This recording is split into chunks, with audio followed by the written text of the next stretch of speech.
invitamos a un pastor estadounidense que fuese a predicar, un excelente maestro, excelente.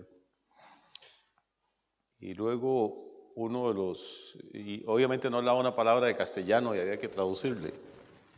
Y uno de los niños de la iglesia luego le contó a la mamá y le dijo: mamá, el culto estuvo lindo, extraordinario. El pastor predicó un sermón, como yo nunca había escuchado. Lástima que había un gringo maleducado que lo interrumpía a cada momento. Entonces me siento como el gringo maleducado que está interrumpiendo, porque creo que si solamente hubiéramos seguido adorando a Dios y alabándole esta tarde hubiera sido extremadamente provechoso también. Estoy un poco escandalizado. Yo los conocí más formales a ustedes.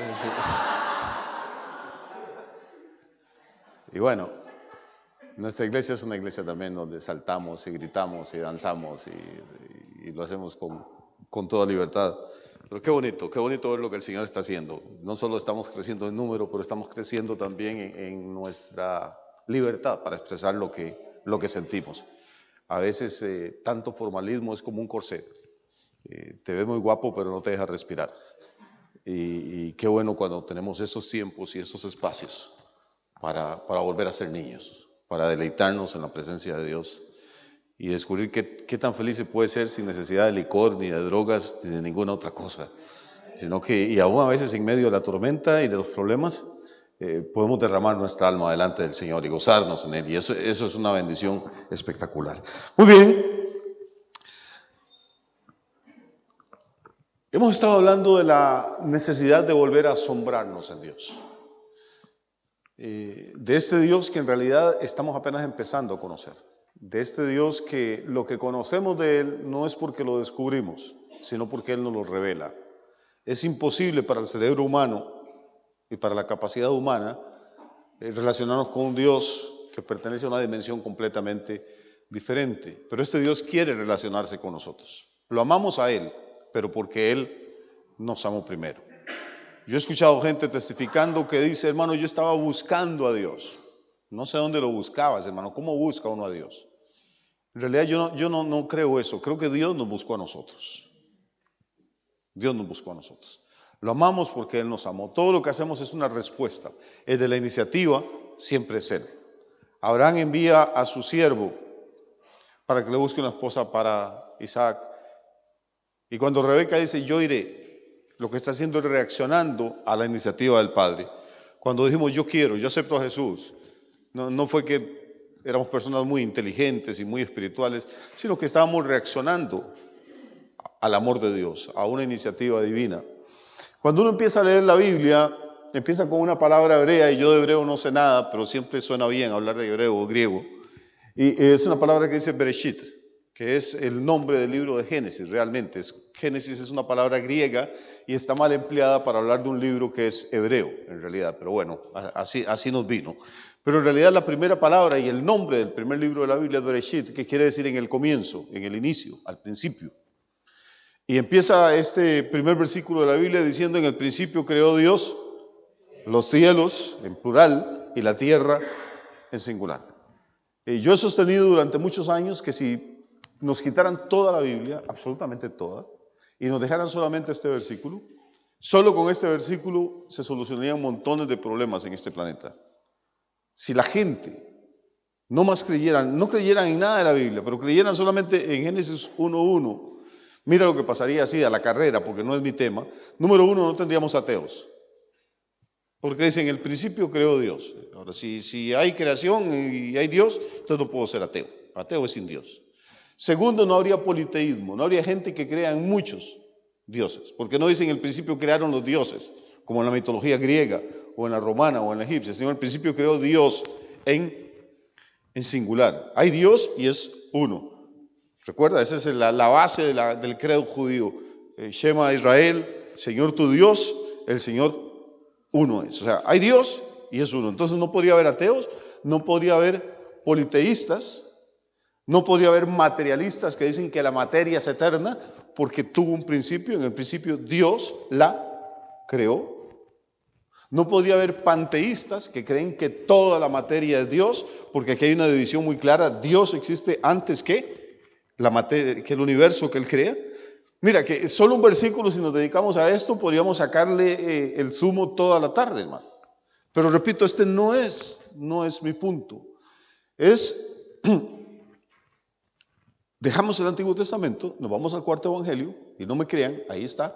Y el cuarto evangelio, el evangelio de Juan, es la versión del nuevo pacto del libro de Génesis. Vamos a ver. Tal vez no lo hemos visto así, pero cuando nos acercamos al cuarto evangelio, es como leer el libro de Génesis, como una reformulación del libro de Génesis bajo la revelación del nuevo pacto. Vamos a ver, ¿cómo empieza el evangelio de Juan? ¿Alguien se acuerda? Exactamente con las mismas palabras, con Bereshit, pero ahora en griego. Y dice, ¿en el principio qué? Dice Juan. ¿Cómo empieza Génesis 1? En el principio creó Dios los cielos y la tierra. Juan empieza diciendo, en el principio era el verbo, y el verbo era con Dios, y el verbo era Dios. Muy bien. Y ya nosotros pues por ahí nos vamos a ir. Vamos a empezar entonces aquí en Juan. Si alguno trajo su Biblia, que es una buena costumbre.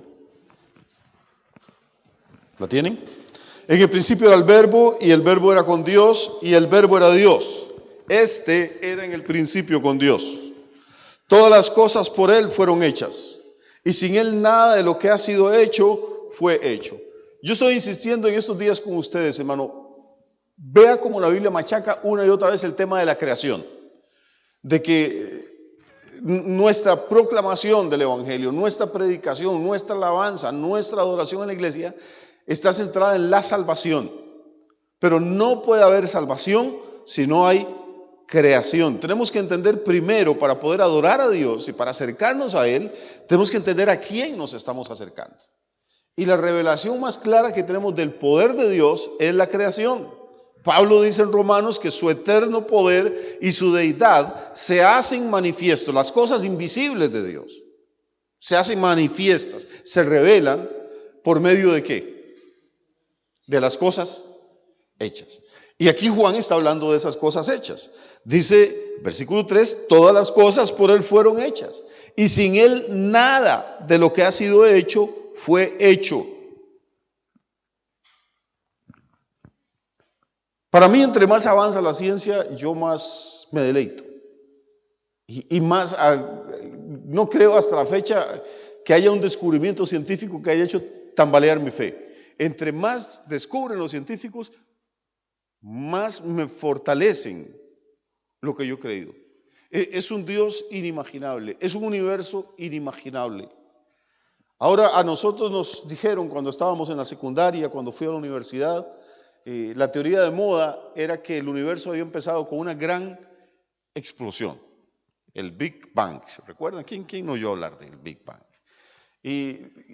Hombre, y uno copiaba el dictado y en el examen ponía que cuántos millones de años hace que ocurrió. Pero a mí me parece tan absurdo. ¿Qué es el Big Bang? Es una gran explosión. ¿Y qué fue lo que explotó? Porque para que haya una explosión, algo tiene que explotar. Y entonces los científicos te dicen que todo el universo estaba contraído. Barájeme esto. Hoy en la mañana estábamos hablando de 300,000 millones de estrellas en la parte. El Sol es 1 millón de veces más grande que la Tierra. El Sol es una estrella enana en el concierto de la galaxia. Entonces usted me va a decir que todo esto estaba contraído en algo del tamaño de un átomo. Bueno, se lo acepto.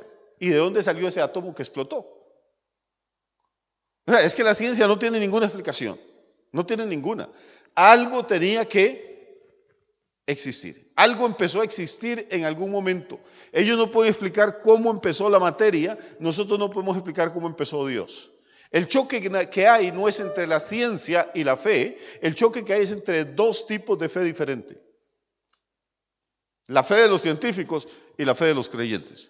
No es que nosotros somos los bobos del pueblo, que como no podemos explicar racionalmente el universo que nos rodea, entonces decimos, es por la fe, es un misterio. Así es como nos presentan, como una caricatura. Los tontitos no pueden explicar científicamente cómo vino a la existencia del universo, entonces se refugian en la fe, en el misterio.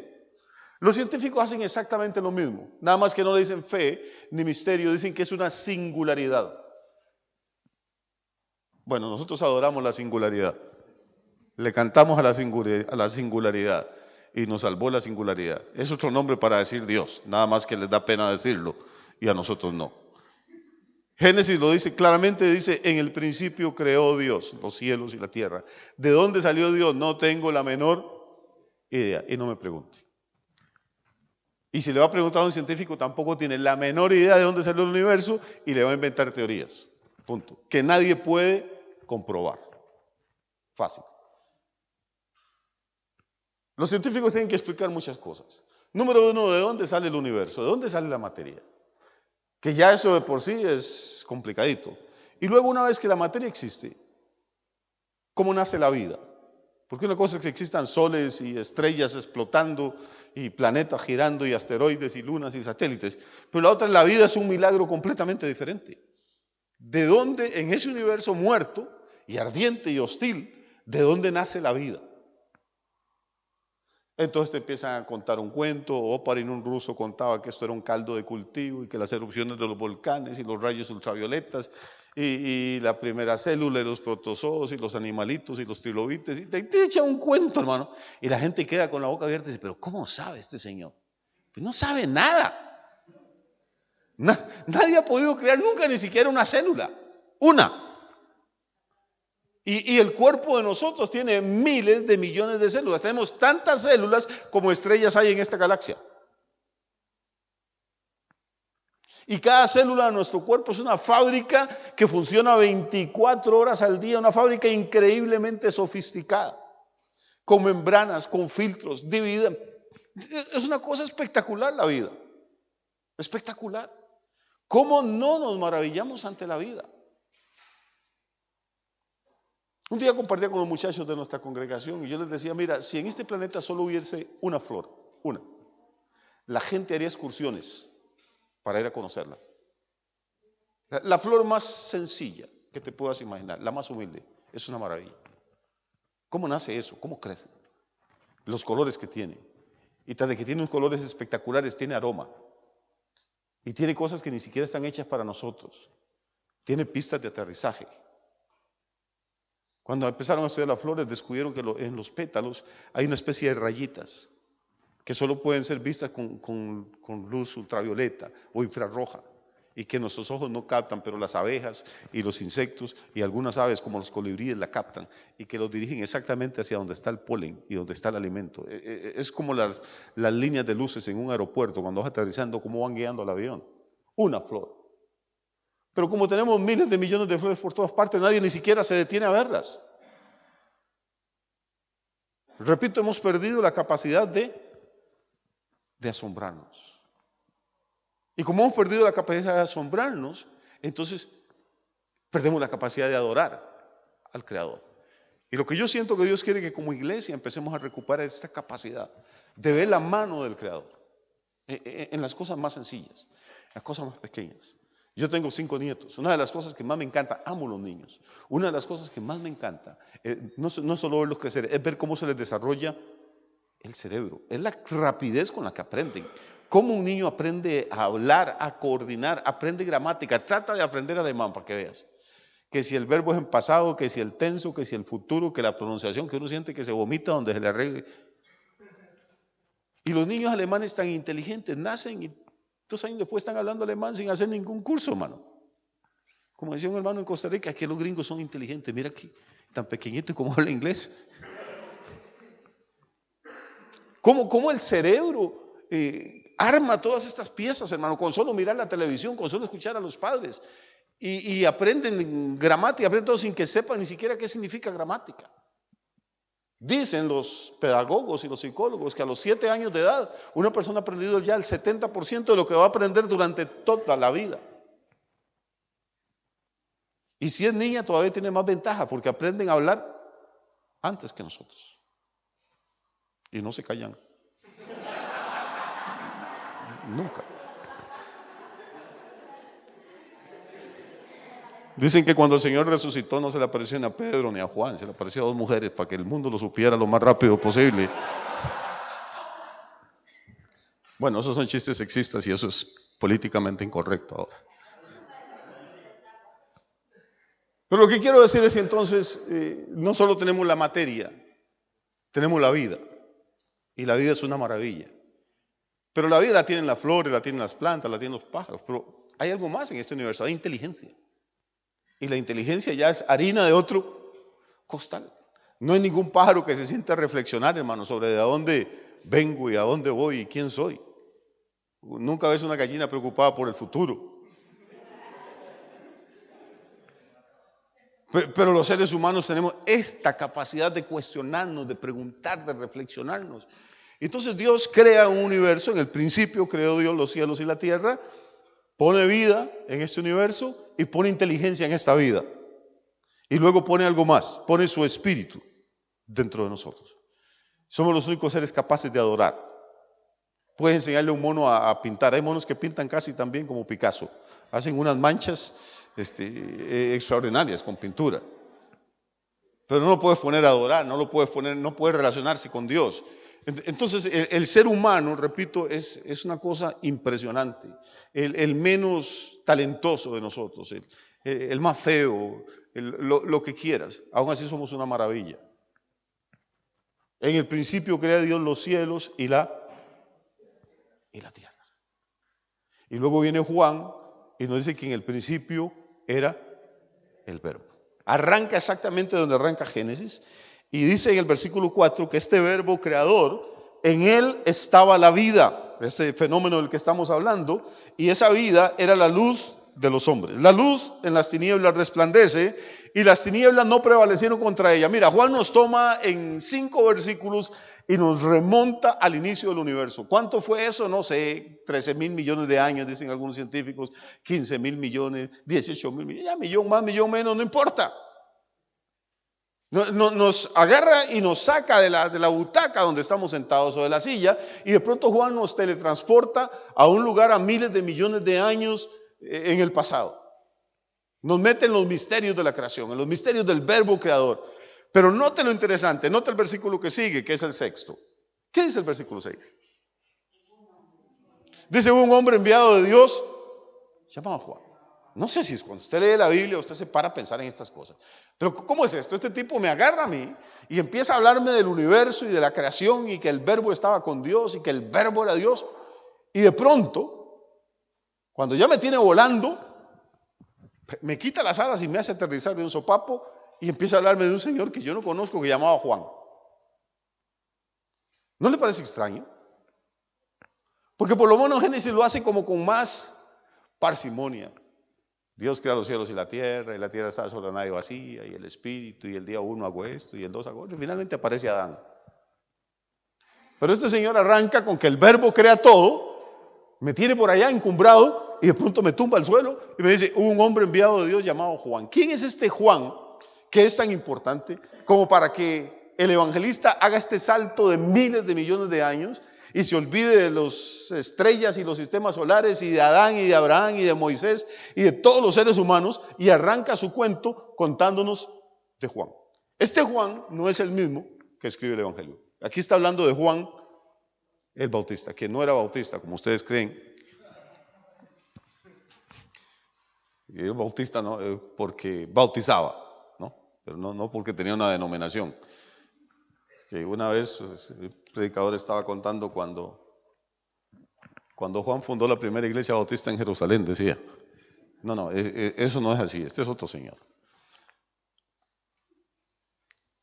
Yo creo que lo que el Espíritu Santo quiere con esto, hermanos, es llamar nuestra atención, captar nuestra atención. Si somos lectores cuidadosos de la Biblia, tenemos que cuestionarnos por qué. ¿Cómo es posible que Juan, el evangelista, me remonte a esas alturas del tiempo y del espacio y luego, ¡pum!, se salte todo el Antiguo Testamento, se salte todos los hombres de Dios y mujeres de Dios que han habido, los sacerdotes, los reyes, los jueces, los profetas, los patriarcas, y me presente a un señor y Juan, define con uno de los nombres más sencillos que te puedas imaginar. Y lo único que nos dice este hombre Juan, ¿qué es? ¿Qué era qué? Enviado de Dios. Repito, hace unos años Dios me permitió escribir un libro sobre este tema. Por dicha se agotó. Y no he tenido plata para volverlo ni tiempo para volverlo a editar. Pero yo quiero tomar unos minutos esta tarde para hablar. La mayoría de ustedes están aquí porque tienen una pasión por Dios, porque algunos tienen un ministerio, tienen un servicio en sus iglesias y otros están orando y soñando con servirle a Dios. Y probablemente necesitamos mentores para hacer eso. Y gracias a Dios por los pastores y los líderes de las iglesias que ustedes tienen. Pero también en la Biblia encontramos modelos de cómo es un hombre de Dios exitoso o una mujer de Dios exitosa. Y cuando uso la palabra éxito, la uso con cuidado. Éxito es una palabra peligrosa porque los modelos de éxito que tenemos son mundanos. Para nosotros Messi es exitoso, Ronaldo es exitoso, los actores de Hollywood son exitosos, los millonarios, los políticos. En el orden de Dios el éxito es otra cosa. El hombre más exitoso que ha existido para Dios murió desnudo en una cruz.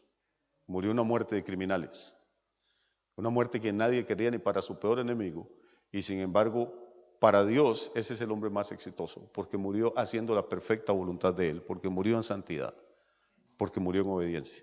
Para el mundo Jesús fue un fracaso. Por eso Pablo decía, la predicación de la cruz es locura para los que se pierden.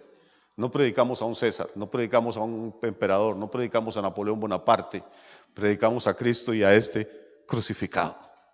Porque el éxito de Dios no es el mismo el éxito del mundo. Uno puede tener una iglesia de 10,000 personas y un templo de millones de dólares y morir y ser un fracasado delante de Dios, aunque todos los hombres le hayan aplaudido.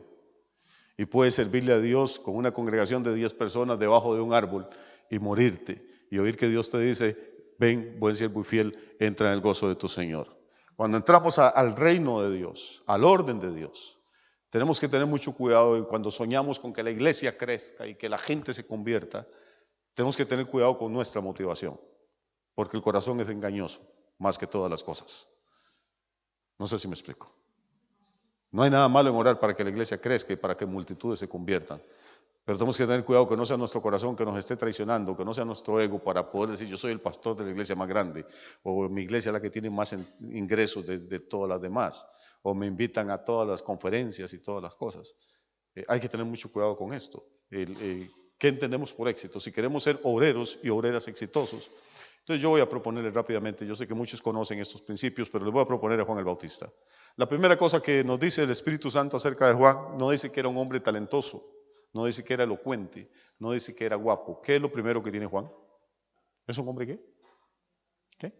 Ayúdenme, por favor. Es un hombre enviado de Dios. Esta es la principal credencial que debe tener quien quiere servirle a Dios. Tiene que estar seguro y segura de que conoce al Dios que lo está enviando. Si fue el pastor el que me puso a hacer este trabajo, es un problema porque el pastor me puede quitar también en cualquier momento. Si los hombres te mandan, los hombres te pueden quitar. Si es Dios el que te envía, no hay demonio en el infierno, ni hay hombre en este planeta que te pueda arrebatar lo que Dios te dio. Podrán intentarlo, pero no lo van a lograr. Porque cuando es Dios el que envía, Dios va a ser el que capacita, Dios va a ser el que suple todo lo que necesitamos, Dios va a ser el que nos va a sostener. Y repito lo que dije en otro contexto ayer. Ya no sé cuánto estoy viviendo. Los hombres buscamos aptitudes en la gente. Dios busca actitudes. Si tenemos la actitud correcta, podemos servirle a Dios, aunque no tengamos tantas aptitudes. Alguna de la gente que Dios llamó era gente estrafalaria. Dios llamó a Moisés cuando tenía 80 años de edad. A 80 años de edad no te contrata ninguna empresa en España. Bueno, ni con 20 te contratan a veces, con 80 menos. Y no solo tenía 80 años, era tartamudo. Llamó a Jeremías cuando Jeremías era un niño. Bueno, Jeremías dice, Señor, es que todavía no tengo edad, no tengo ni carnet de conducir. Y Dios le dice, a mí qué me importa, no me digas siendo niño, pues yo te mando, tú vas a ir. Llamó a Pedro, que era un tipo con un temperamento terrible. Cuando Dios no está buscando tanto aptitudes como actitudes. Y envía a Juan. ¿Quién era Juan? Juan era un tipo extrañísimo. Sobre él habían hecho un voto de nazareo. Y los nazareos eran una gente muy extraña, muy extraña. Ya en la época de Juan eran muy pocos los que había en Israel. El nazareato era un voto que podía ser temporal o definitivo. Y la persona que lo tomaba no podía, durante el tiempo de su voto o de su promesa, diríamos ahora, o de su manda, como dirían en México, durante el tiempo de su voto no podía tomar vino, ni comer uvas, ni siquiera pasas, ningún producto de la vid. No se podía cortar el cabello, ni la barba. Era un símbolo de una persona consagrada a Dios. Por eso aún los judíos ortodoxos, usted los ve con esas barbas así mal arregladas. Y uno dice, ya que se dejó la barba larga, ¿por qué no se la arregla? Por lo menos, bueno, están tratando de recordar eso, que el nazareato era un voto de consagración a Dios. Juan empieza a predicar a los 30 años de edad, más o menos. Era de una familia sacerdotal, tenía derecho a vivir del sacerdocio, de los diezmos y las ofrendas, pero renuncia. Al igual que Jesús, no se ligan al ministerio del templo. Se salen del sacerdocio tradicional de Israel. Y no sabemos qué pasó con Juan, sabemos que su nacimiento fue sobrenatural, nació de una mujer estéril. Y obviamente lo consagraron a Dios desde el vientre de su madre. Juan es una persona que tiene una serie de cosas interesantísimas. Ojalá que ustedes lo estudien en su casa con tiempo, porque aquí no tenemos tiempo. Pero Juan es la primera persona que reconoce la presencia de Jesús en esta tierra. Cuando María, recién encinta del Salvador, va a visitar a la casa de los padres de Juan, la mamá de Juan, Elizabeth, dice, en cuanto oí tu saludo, la criatura saltó de gozo en el vientre. Quiere decir que un niño, aún sin nacer, puede reconocer la presencia de Dios. Lástima que ahora los quieran abortar porque dicen que todavía no son personas. Pero sí son personas. Y sí pueden reaccionar a la presencia de Dios.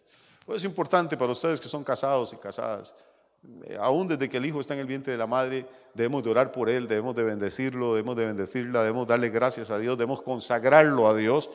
No estoy diciendo que eso le garantice que cuando crezca no vaya a trastabillar, porque sí pueden tener problemas. Lo que estoy diciendo es que si los entregamos a Dios y los dedicamos a Dios desde que están en el vientre de la madre y les proveemos un ambiente donde la presencia de Dios es real, estos niños y niñas van a crecer para ser hombres y mujeres del reino, hombres y mujeres que le van a servir a Dios. ¿Creemos eso? Bueno, Juan era así. Juan empezó a predicar y yo no me explico cómo puede ser un hombre de 30 años que nunca se ha cortado el cabello, que no se ha hecho la barba. Juan debería ser una cosa un poco desagradable o muy desagradable de ver.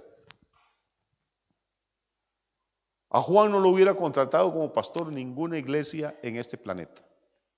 Imagínense llegar a la entrevista y ver aquella cosa llena de pelo por todo lado. Era un hombre que no tenía maneras delicadas. Usted no lo hubiera llevado a cenar a ningún restaurante porque no sabía usar eso. Comía saltamontes, comía grillos. Estaba uno comiendo con Juan y de pronto le veía una pata de grillo en el diente. Usted no hubiera querido comer con Juan. Vivía en el desierto, no había duchas ahí. Dice la Biblia que se vestía con una túnica de piel de camello, como el profeta Elías. Y yo decía a la gente, los camellos huelen mal cuando están vivos, imagínense muertos. Y después de estar en el sol del desierto predicando, hermano, aquello debería ser algo sumamente desagradable. Juan era todo lo contrario de lo que nos enseñan hoy en día en los seminarios. Oye, tú vas al seminario teológico y bueno, la presentación y el traje y la corbata y cómo debes de ponerte de pie y cómo debes de sostener el micrófono y cómo debes hablar y todo ese vocabulario y ese florido y toda la retórica protestante y católica. Y salimos del seminario siendo oradores espectaculares, pero no pasa absolutamente nada. Sin embargo, cuando Juan predicaba, y era un pésimo orador, cuando Juan predicaba, el infierno temblaba, hermano. Cuando Juan predicaba, el establishment religioso de Jerusalén temblaba. Porque en la época de Jesús, Jerusalén tenía probablemente, casi de seguro, el templo más hermoso del mundo. Ni Roma, ni Atenas tenían un templo como el de Jerusalén. Era una maravilla arquitectónica. Tenían sinagogas extraordinariamente lujosas, con bancos de maderas finísimas. Tenían un sacerdocio que tenía siglos de funcionar. Rabinos entendidos en la palabra, escribas, gente con una profundidad teológica increíble. Pero empezó a ocurrir un fenómeno, apareció este señor loquito predicando en el desierto. Y cuando este señor predicaba, el templo de Jerusalén quedaba vacío, las sinagogas quedaban vacías. y las multitudes se iban de Jerusalén, cruzaban el desierto y se sentaban en Betábara, probablemente en piedras calientes, en rocas afiladas, ahí se sentaban, donde había serpientes y escorpiones. Y dejaban el aire acondicionado y la música de órgano y los sermones floridos de sus sacerdotes. Y se iban a oír a un hombre mal vestido. Y lo peor es que ni siquiera tenía roce social, ni siquiera era un buen diplomático. La manera de saludar a estas multitudes que llegaban es: oh, buenos días, ahí viene la generación de serpientes. ¿Cómo amanecieron hoy? Imagínese usted, pastor, llegar a la escuela dominical y entran los hermanos y usted le diga: hola, culebras. Dios los bendiga. Hermano, no queda nadie. Y créame que a veces llegan algunas. Pero Dios libre de decir eso, hermano, porque no nos despiden. Pero mira, Juan era así: generación de víboras, ¿quién nos enseñó a huir de la ira venidera? Y el hacha está puesta a la raíz de los árboles, hermano. Era tan mal predicador que ni ofrenda recogía. Y sin embargo la gente seguía llegando semana a semana a oír a este hombre. Y aquí hay un principio que quiero darle, hermano. No importa si no tienes el templo más lujoso de la ciudad, no importa si no tienes la silla más cómoda, no importa si no tienes la banda musical más espectacular del pueblo. Lo que importa es que tienes que tener una palabra revelada de Dios. El hombre o la mujer que tengan la palabra de Dios van a tener la gente, porque vienen días, y ahora son, cuando la gente tendrá hambre y sed, no de pan ni de agua, sino de oír palabra de Dios. La gente está harta de religiones, harta de rutinas, harta de ritos, harta de ceremonias, y necesita una palabra fresca que haya bajado del cielo y que les quebrante el corazón y les cambie la vida y los desafíe para que lleguen a ser todo lo que Dios quiere que ellos sean. Si vas a servirle a Dios, no importa si es limpiando las sillas, tienes que meterte con Dios y tienes que pedirle a Dios sabiduría y revelación en su palabra.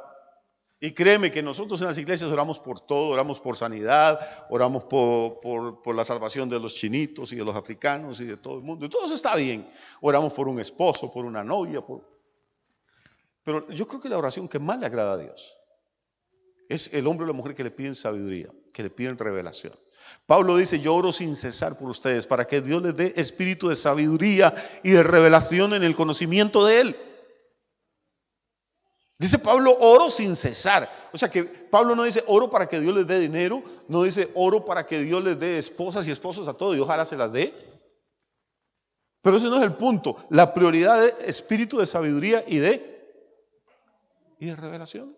Y luego Santiago viene y nos dice: si alguno de ustedes tiene falta de sabiduría, y yo creo que todos deberíamos matricularnos en esa clase. Y si alguno de ustedes tiene falta de sabiduría, demándesela a Dios, pídasela a Dios. Él se la da a todos en abundancia y sin reproche. Si hay algo que a Dios le encanta, es ver hijos o hijas suyas diciéndole a Dios: dame sabiduría. Pregúntele a Salomón. Salomón era un tipo que para mí no era muy confiable. Un hombre, yo no sé, la Biblia dice que llegó a tener 1000 mujeres, 700 esposas y 300. ¿Cómo hacía? Pastor estaba diciendo una vez: hermano, y este hombre llegó a tener 700 y 300, por otro lado 1000 mujeres, y a todas ellas las alimentaba con ambrosía. Y se levantó un viejecito atrás y dice: pastor, ¿a quién le importa qué comían las mujeres? ¿Qué comía Salomón? Es lo que necesitamos saber.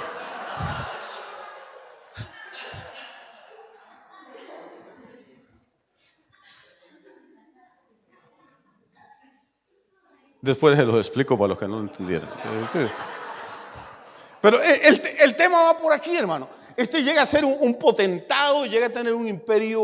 Nunca el reino de Israel fue tan extenso como en la época de Salomón. Nunca hubo tanta bonanza económica. Pero Salomón no le pidió nada de eso a Dios.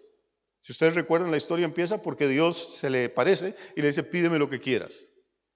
Y Salomón se negó a pedir riquezas, se negó a pedir victorias militares. Lo que le dijo el Señor: dame sabiduría. Cuando un hombre o una mujer, quien quiera que sea, aunque no tengamos mucho talento, le decimos: Dios, dame sabiduría. Me toca enseñar una clase de escuela dominical, me toca predicar el domingo. Quiero hablarle de Cristo a la vecina, Señor, y no sé cómo llegarle. Dame sabiduría. Espíritu Santo, úsame, ayúdame. Eso quebranta el corazón de Dios. No está mal que le pidamos dinero, no está mal que le pidamos salud, no está mal que pidamos por nuestra familia, pero yo creo que para Dios la prioridad es esta palabra de sabiduría, esta palabra revelada. Y Juan tenía eso. Mi punto es: en los tiempos que vienen, el hombre o la mujer que tenga una palabra fresca, ungida y revelada de Dios, la gente va a ir donde esa persona, donde quiera que esté. ¿Sí? Ok, yo creo que Juan tenía eso. Juan era un hombre extraordinariamente valiente. Se atrevió a enfrentarse a Herodes, que eso era como enfrentarse a un psicópata.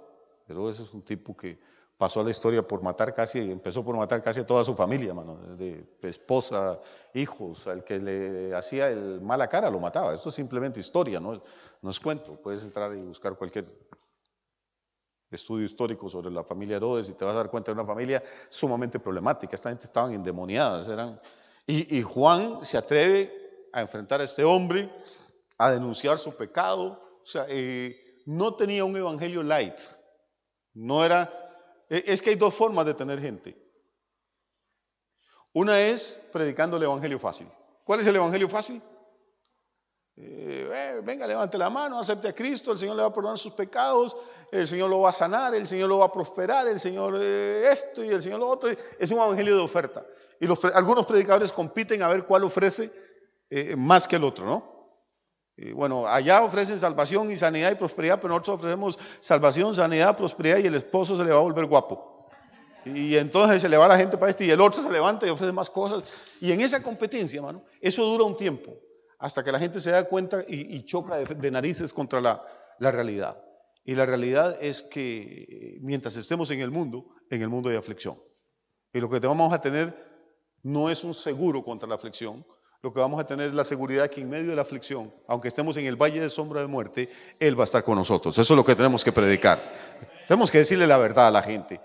Levantar la mano, pasar al frente, aceptar a Cristo, bautizarte, no te va a garantizar una vida libre de tropiezos, de lágrimas y de sufrimientos. Te va a garantizar que aunque haya llanto, el Señor va a llorar contigo. Que vas a tener un hombro eterno sobre el cual vas a poder llorar y poner tus cargas. Eso fue lo que Él dijo. Dijo, están trabajados y cargados, vengan a mí. Yo los voy a hacer descansar. No dijo que las cargas iban a desaparecer. Nada más que nos iba a dar descanso. Juan tuvo el coraje, tuvo la gente, pero no porque predicara un evangelio fácil. El evangelio no era un evangelio para agradar el oído de los que venían ahí, sino que era un evangelio para sacudir la conciencia a la gente, sacudir el corazón, para preparar el camino. Digamos que para mí Juan era como el arado de Dios. Era el hombre que andaba rompiendo aquel terreno rocoso, pedregoso, que tenía 4 siglos de que Israel no había una palabra profética, 4 siglos de que no se levantaba un hombre o una mujer de Dios, y de pronto, después de 400 años de que las puertas del cielo están cerradas, Dios envía a Juan. Y Juan es como un terremoto espiritual, rompe el terreno. ¿Para qué? Para que después venga Jesús y siembre la palabra. Cuando Jesús viene, ya el terreno está listo. Entonces, si nosotros le vamos a servir a Dios, tenemos que entender esto que es muy interesante. El principio está por toda la Biblia. Estoy casi que saltando de un lado a otro, hermanos, pero es que necesito aprovechar el tiempo y por lo menos dejar algunos principios ahí. El principio está por toda la Biblia. El apóstol Pablo dice, porque no nos predicamos a nosotros mismos, sino a Jesucristo. Y a nosotros como vuestros siervos, por amor a Cristo. Podemos caer en la tentación de empezar a predicarnos a nosotros mismos. Una cosa que me molesta a mí en los Estados Unidos, que tiene muchas cosas buenas, decía Facundo Cuadrar, él fue a Estados Unidos para conocer lo mejor del mundo y lo peor del mundo. Tiene muchas cosas buenas, pero también tiene muchas cosas malas. Una cosa que me molesta es que pasas por cualquier templecito, por cualquier iglesita, y hay un rótulo más grande que la fachada del templo, con la foto del pastor y de su esposa. Y así pequeñito, iglesia tal. Y así grandote, pastor, el doctor fulano de tal y la señora y con una sonrisa ahí frescapil. Y entonces uno dice, ¿será que la gente pasa en el coche viendo? Porque hay iglesias hasta como 5 o 6 iglesias evangélicas por cuadra, por cada bloque. ¿Será que la gente pasa viendo a ver cuál es el pastor más guapo, o cuál tiene la esposa más linda para meterse, o cuál tiene más títulos académicos para decir, aquí en esta me congrego? Y el nombre de Jesús casi nunca aparece. Igual pasa con los famosos músicos cristianos y cantantes cristianos. Concierto en el auditorio tal, con fulano de tal. Y a veces, hermano, te lees todo el brochure y Jesús no aparece en ninguna parte. Aparece el nombre del cantante, aparece el nombre de la banda cristiana. Y cuando te das cuenta, sutilmente hemos caído en la trampa de predicarnos y promovernos a nosotros mismos y no al Señor. Juan es un ejemplo para nosotros en eso. La gente se maravillaba de aquel hombre, de la unción, no sé cómo decirle a esto, la fuerza profética con la que él predicaba. Y decían, pero ¿qué es este hombre? Y Juan decía, no, muchachos, ni se fijen en mí, yo no soy nada. Espérense para que conozcan al que viene detrás mío. Porque ese que viene detrás mío, yo ni siquiera me atrevería a arrodillarme y soltarle las correas de sus sandalias. La gente decía, bueno, pues este Juan es terrible predicando. ¿Cómo será ese que va a aparecer? Ese Juan. Juan pudo haberse aprovechado de toda la fama, la popularidad que tenía, pero en ningún momento dirigió la atención de la gente hacia él. Que lo que hizo fue despertar la expectativa del que venía detrás de él. Nosotros no nos predicamos a nosotros mismos, no predicamos a nuestra iglesia, no predicamos a nuestra denominación, predicamos a Cristo y a este crucificado. Si atraigo a la gente a mí mismo, hermano, estoy fracasando en el ministerio. ¿Sabe por qué? Porque el momento que yo me resbale o yo caiga o yo fracase, todos los que pusieron la mirada en mí se van a derrumbar también. Uno de los mejores predicadores que yo he escuchado, Jimmy Swaggart. No sé si en España tuvo el impacto que tuvo en el mundo, pero créame, yo me quito el sombrero delante de este señor. Es un predicador, un músico extraordinario, un predicador inteligente, elocuente, un hombre que Dios usó en su momento de apogeo para funcionar en su ministerio. Nada más necesitaba $1 millón diario. Y recogían eso y más. Fundaron escuelas, colegios, hospitales en África, en Asia, en América Latina, en el mundo entero. Una iglesia maravillosa, unos programas de televisión impresionantes, y cae en adulterio con una de las mujeres más feas que yo he visto en mi vida. Es que ni siquiera fue adulterio. Contrató una prostituta Pero una cosa, hermano, que yo de verdad ni con un palo la tocaría, ni estando de náufrago en una isla y esta señora llega y yo, no sé, yo la pongo a vivir aparte, hermano, porque era una cosa pero fea. Y para que yo llegue a una mujer fea, tiene que ser fea, porque me gustan casi todas. Y uno dice, ¿cómo un hombre? Porque hasta guapo era el tipo. Y no sé si era guapo, pero tenía su peluquera, su maquillador, su manicurista. Es que nadie es feo, lo que nos falta es plata, hermano. Con plata no hay persona fea. Algo le hacen a uno, cirugía o lo que sea, pero lo arreglan. Y este hombre lo tenían como un actor de cine. Y yo, pero con esta señora. Hermano, y los periodistas se dan cuenta y sale en la radio, en la prensa escrita, sale en la televisión. Lo vilipendian, lo ridiculizan, lo pisotean, incluso los mismos pastores que estaban celosos de su fama. Y ocurre un fenómeno interesantísimo, hermano. Óigame el fenómeno que ocurre en Estados Unidos. Un mes después, la asistencia en todas las iglesias cristianas de los Estados Unidos decayó un 60%. O sea que si la iglesia tenía 1,000 miembros, quedaron 400. No la de él, la de todos los pastores. Un año después, el 60% de la fuerza misionera sostenida desde Estados Unidos había tenido que regresarse porque las iglesias y los cristianos dejaron de enviar fondos y los misioneros estaban muriendo de hambre allá en los campos, hermano, con sus esposas y con sus hijos. ¿Qué culpa tenían ellos del pecado o del error o del desliz, como quieras llamarle, de Swaggart? Ninguno. ¿Y por qué la gente cristiana, bautizados, dejaron de ir a la iglesia porque un pastor pecó? Porque en realidad nunca habían puesto su confianza en Jesús, sino en un pastor o en un predicador. Y la Biblia dice muy claro, maldito el hombre que confía en otro hombre. ¿Sí me estoy explicando? Por eso tenemos que ser muy cuidadosos. No atraigamos a la gente a nuestra habilidad, a nuestro talento, a nuestra unción. Tratemos de atraer a la gente a Jesús. Y humanamente, qué lindo se siente cuando alguien te abraza y le dice, pastor, Dios me habló a través de ti hoy. La verdad que se siente bien. ¿O no? Cuando tocaste una canción, ahora que Benjamín cantó, me encantó la canción. Y alguien le dice a un hombre, qué linda canción, hermano, Dios tocó mi vida. No hay nada de malo en eso. A mí me habían enseñado que eso era malo. ¿Están muy cansados? ¿Estoy hablando mucho? ¿Estoy prolongando mucho?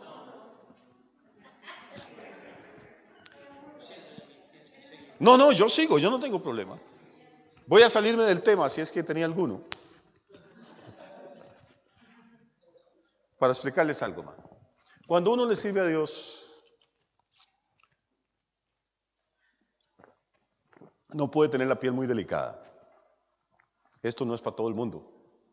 No importa lo que hagas por agradar a la gente, siempre hay alguien al que no le gustó lo que hicimos. Cuando teníamos un templo muy grande nosotros, luego lo vendimos y fuimos a otro lado. Y un hermano se ofreció a pegar todo el piso. Eran como 1200 metros de piso que iba a pegar. Dijo, yo lo pego, pastor. Y era el piso del templo, la acera. Joan conoció ese templo, estaba frente al estadio de fútbol de la ciudad. Y este tipo trabajaba en construcción, que es un trabajo duro. Y terminaba de trabajar a las 5 de la tarde, iba a su casa, comía alguito y a las 6 de la tarde estaba en el templo, hermano, de rodillas, no orando, sino pegando la porcelana esta, la cerámica, ¿no? Y digo, pastor, pero eso sí me deja a mí solo, yo me mato con ese piso. Y no cobro nada, dale. Y a veces se iba a las 11, a las 12 de la noche, para entrar a trabajar al otro día a las 6 de la mañana. Y por fin llegó el día en que terminó el piso e inauguramos el templo. Y él estaba feliz, hermano. Los líderes de la iglesia, los pastores estábamos ahí recibiendo gente y él estaba con nosotros por primera vez, sonriendo. Y de pronto entra un hermano y se queda así. Dice, hermano, qué maravilla. Pero aquel cuadro de allá lo pegaron al revés. Hermano, a este hermano que se llama Jorge, se le pusieron las orejas rojas. Y se vuelve y me dice, maldito. Me rompí las rodillas semanas enteras pegando. Y pegué miles de cuadros y no viene y dice, qué bonito les quedaron los miles que pegó bien. Tiene que fijarse en el único que pegué mal. No sé si la maldición surtió efecto o no, pero lo que quiero decirles con esto es que no importa si pegaste 1000 o 10,000 cuadros bien, si te equivocas en uno, ese es el que la gente va a mirar. ¿Ah? No importa si predicaste 100 sermones espectaculares y Dios te bendijo, el día que te pase lo que me ha pasado a mí, porque me han pasado cada cosa que algún día les voy a contar. Una vez en la iglesia más grande de Costa Rica, que se llama Oasis de Esperanzas, prediqué durante 40 minutos de cuando el gran pez se tragó a Job. Una iglesia donde caben 10,000 personas. Y cuando terminé me llama una de las líderes, una señorita, una de las líderes de las muchachas y me dice, pastor, ¿cuál fue el hombre que le cayó sarna y que lo perdió? Y le digo, Job. Me dice, ¿cuál fue el hombre que se lo tragó un pez? El profeta, le digo, Jonás. Me dice, ¿por qué pasaste todo el sermón diciendo que el pez se había tragado a Job? Ustedes no saben lo que yo deseaba que la tierra se abriera y me tragara, hermano, porque a esa iglesia van todos los cráneos y la gente pesada. Pues. E hice un solemne ridículo, probablemente porque me sentí muy autosuficiente, porque me sentí orgulloso de que me hubieran invitado a la iglesia más grande y entonces el Señor quiso darme una lección. Cuando uno cree que sabe algo, en realidad no sabe nada y debemos depender siempre, constantemente del Señor.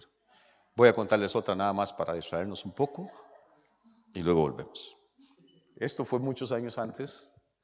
Yo ni siquiera era pastor, trabajaba para el banco y todas las noches en la iglesia salíamos a diferentes puntos de predicación. Y el punto más lejano estaba como a 7 kilómetros del pueblo. Era un camino de lodo, eran unos barriales terribles, no había un poste con luz eléctrica, no había nada, hermano. Y yo había renunciado más bien al banco en esa época, estaba empezando. Y lo único que tenía, ni siquiera tenía zapatos, tenía unas chanclas de hule, malísimas, de una marca china que es Kamlunk, nunca las olvidé, de color café. Y yo todas las semanas, yo atendía 5 campos de predicación. Todas las semanas en una bolsa de plástico metía mi Biblia porque en mi país llueve a cántaros y me iba a predicar, caminando 7 kilómetros, porque no tenía dinero para pagar un taxi y en ese pueblo ni siquiera había línea de autobuses. Un taxi cobraba 7 colones que equivalen ahorita como a, no sé, $1.50 o algo, pero yo no tenía los 7 colones para pagarle al taxista. Entonces me iba caminando, feliz. Con el barro llegaba hasta acá, empapado, y el templo era un galerón, que había sido una especie de gallinero. Ahí habían puesto un palo con una tabla clavada ahí, 2 clavos, ese era mi púlpito. En mi congregación eran unas 7 personas. Como yo llegaba ahí, después de casi una hora de caminar, me quitaba la camisa frente a las 4 viejecitas esas que casi colapsaban ante el espectáculo.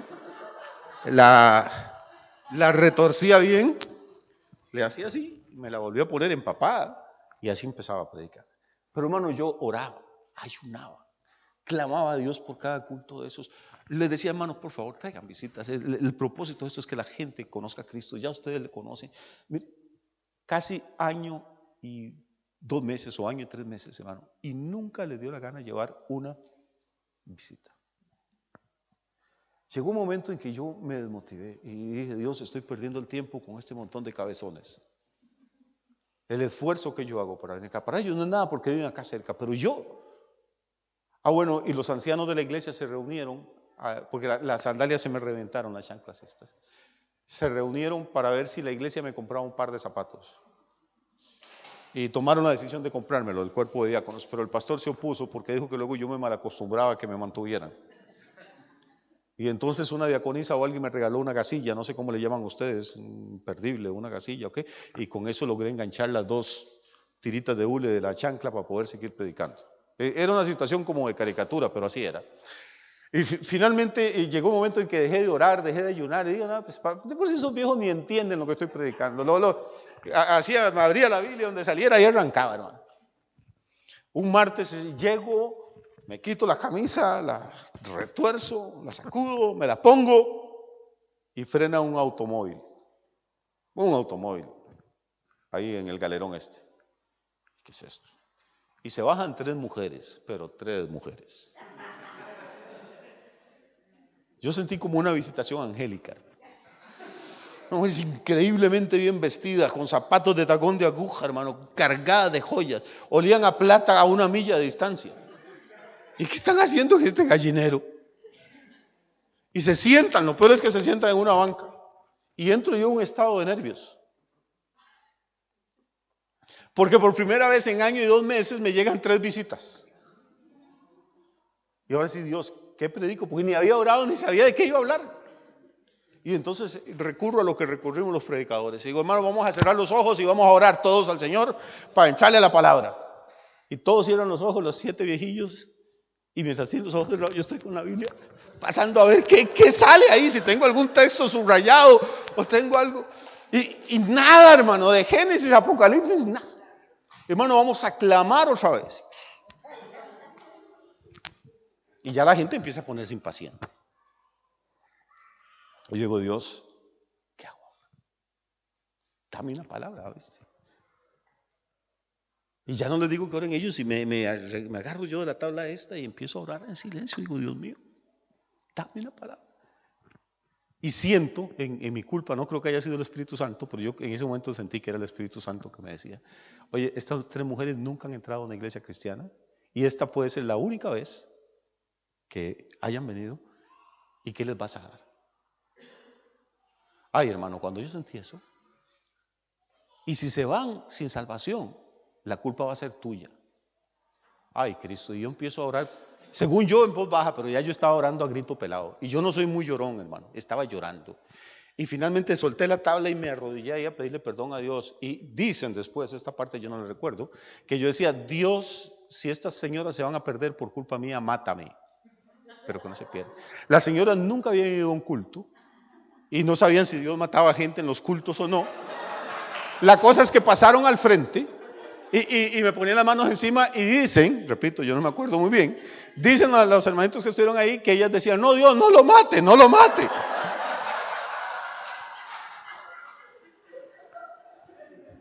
Bueno, la cosa es que al final las 3 se convirtieron y es toda una experiencia estar ahí con 3 mujeres. Yo todo arrugado, empapado, ellas súper bien vestidas y más bien terminaron sin conversas orando por el futuro pastor.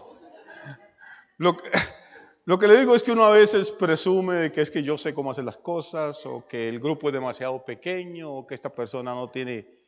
No, hermano, para Dios todos son importantes y debemos de estar preparados siempre y en cualquier momento, porque no sabemos cuál es el día, ni la hora, ni la circunstancia en la que Dios va a cruzar nuestro camino con el de alguien que está en una profunda necesidad y nosotros vamos a ser el instrumento que Dios va a usar para levantar a esa persona y traerlo a la verdad y a la vida eterna. ¿Sí me estoy explicando? Entonces no es nada más de los predicadores cometemos el error. Leemos la Biblia ya no para alimentarnos nosotros, leemos la Biblia para ver qué predicamos el domingo. Perdemos la pasión por la palabra. Si estás a cargo de un grupo de jóvenes o de una célula, lees la Biblia, la estudias para ver qué comparto con ellos. Y no, hermano, la palabra de Dios para ver qué Dios comparte conmigo. Porque la palabra tiene que ser primero pan para el que come, antes que semilla para el que siembra. Si perdemos eso, nos desubicamos. ¿Sí? Muy bien, ya voy a terminar, no se preocupen. Juan está en su apogeo cuando ocurre algo, siempre pasa algo. Cuando la iglesia está en lo mejor, algo pasa. Juan está en su apogeo cuando aparece el primo de Juan predicando. Y se llama Jesús.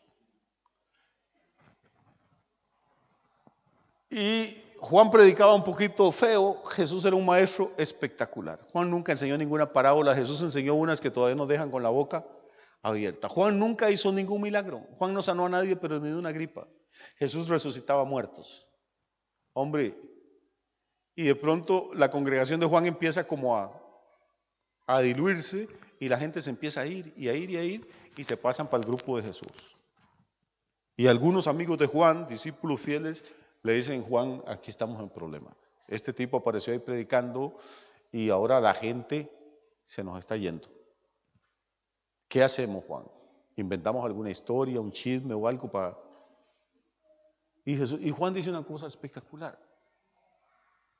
Juan dice: no pasa nada. Es necesario que él crezca y que yo me haga pequeño, que yo mengüe. Para mí Juan es el hombre más humilde que ha existido. Porque la humildad, hermano, no consiste en el traje que utilizamos. En Costa Rica es muy común que la gente dice: es que mi familia es bastante humilde. O vivimos en una casa muy humilde. Eso es una estupidez, no hay casas humildes. Y cuando usted me dice que su casa es humilde, lo que quiere decirme es que es horrible. Hay otros adjetivos para eso. Vengo de una familia muy humilde, no, lo que quiere decir es que viene de una familia muy pobre. La humildad es otra cosa. La humildad es una actitud del corazón. Es donde me coloco yo con respecto al Señor. ¿Sí? ¿Dónde me coloco yo con respecto al Señor? ¿Dónde se colocó Juan? A los pies. Es más, ni siquiera a los pies, ni siquiera soy digno de soltar las correas de su sandalia. ¿Y qué pasa si la gente ya no nos sigue y se fueron con Jesús? Pues no importa, es necesario, dice Juan, es menester, conviene, es correcto, es útil que yo me haga pequeño y que Él crezca. La trampa, cuando empezamos en el ministerio, todos estamos de acuerdo con eso. La trampa es cuando crecemos en el ministerio y Dios empieza a añadir gente y recursos y nos volvemos populares. Y caemos en la tentación de crecer nosotros, aunque Él mengue, de promovernos nosotros, de exaltar nuestra imagen, de atraer a la gente a nosotros y no al Señor. Juan es el hombre más humilde que ha existido. No porque se vistiera con piel de camello, no porque comiera langostas. Es el hombre más humilde porque sabía cuál era su lugar con respecto a Jesús. Uno mira a un hombre como Pablo, hermano, con la revelación que tuvo Pablo, con los milagros que Dios le permitió hacer. Y Pablo dice: yo soy el último de todos. Yo soy un abortivo en el reino de Dios. Soy el primero de los pecadores. Nunca trata de levantarse él. Y lo dice claramente: no nos predicamos a nosotros mismos, predicamos a Cristo como vuestro Señor y a nosotros como vuestros siervos por amor a Cristo. Si buscamos fama, gloria, dinero, la iglesia es el lugar equivocado, hermano. Perdóneme que le diga esto. La iglesia es el lugar equivocado. Aquí lo que debemos buscar es servicio. ¿Cómo puedo ser útil? ¿Cómo puedo servir? ¿Cómo mi vida puede causar una influencia positiva en la vida de otras personas? Ese es el propósito por el que estamos acá. Y tenemos muy pocos años para hacer eso. Y la influencia más positiva que podemos causar en una persona es llevarla al conocimiento del Evangelio y al conocimiento del Señor Jesucristo. Si me dan 5 minutos, yo termino. Gracias.